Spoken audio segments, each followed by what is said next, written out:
Sandalwood ನಟ ನಿರ್ದೇಶಕ ರಿಷಬ್ ಶೆಟ್ಟಿ ಸಖತ್ ಖುಷಿಯಲ್ಲಿದ್ದಾರೆ. ಎಷ್ಟು ದಿನ ಕಾಂತಾರ ಚಾಪ್ಟರ್ 1 ಶೂಟಿಂಗ್ನಲ್ಲಿ ಬ್ಯುಸಿಯಾಗಿದ್ದ ನಟ ರಿಷಬ್ ಶೆಟ್ಟಿ ಸಿನಿಮಾ ರಿಲೀಸ್ಗೆ ಸಿದ್ಧತೆ ನಡೆಸಿಕೊಳ್ತಿದ್ದಾರೆ. ಸುಮಾರು 250 ದಿನಗಳ ಶೂಟಿಂಗ್ ಮುಗಿಸಿರುವ ಕಾಂತಾರ ಟೀಮ್ ಸಾವಿರಾರು ಕಾರ್ಮಿಕರ ನಡುವೆ world of Kantara making glimpse ವಿಡಿಯೋವನ್ನ ಹೊಂಬಾಳಿ ತನ್ನ ಯೂಟ್ಯೂಬ್ ಚಾನೆಲ್ನಲ್ಲಿ ಹಂಚಿಕೊಂಡಿದೆ. ಇನ್ನು ಮೇಕಿಂಗ್ ಗ್ಲಿಮ್ಸ್ನಲ್ಲಿ ನಟ ರಿಷಬ್ ಶೆಟ್ಟಿ ನನ್ನದೊಂದು ಕನಸು, ನಮ್ಮ ಮಣ್ಣಿನ ಕಥೆಯನ್ನ ಇಡೀ ಪ್ರಪಂಚಕ್ಕೆ ಹೇಳಬೇಕು ಅಂತ, ನಮ್ಮ ಊರು, ನಮ್ಮ ಜನ, ನಮ್ಮ ನಂಬಿಕೆಗಳು.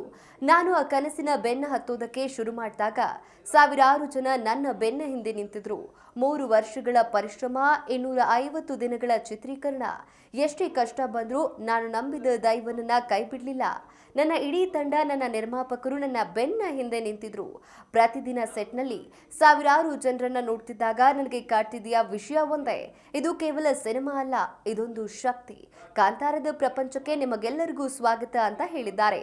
ಸದ್ಯಕ್ಕೆ ಸಿನಿಮಾದ ಪೋಸ್ಟ್ ಪ್ರೊಡಕ್ಷನ್ ಕೆಲಸಗಳು ನಡೀತಾ ಇವೆ. ಅಕ್ಟೋಬರ್ 2ರಂದು ಬಹು ನಿರೀಕ್ಷಿತ ಕಾಂತಾರ ಚಾಪ್ಟರ್ 1 ಸಿನಿಮಾ ಬಿಡುಗಡೆಯಾಗಲಿದೆ.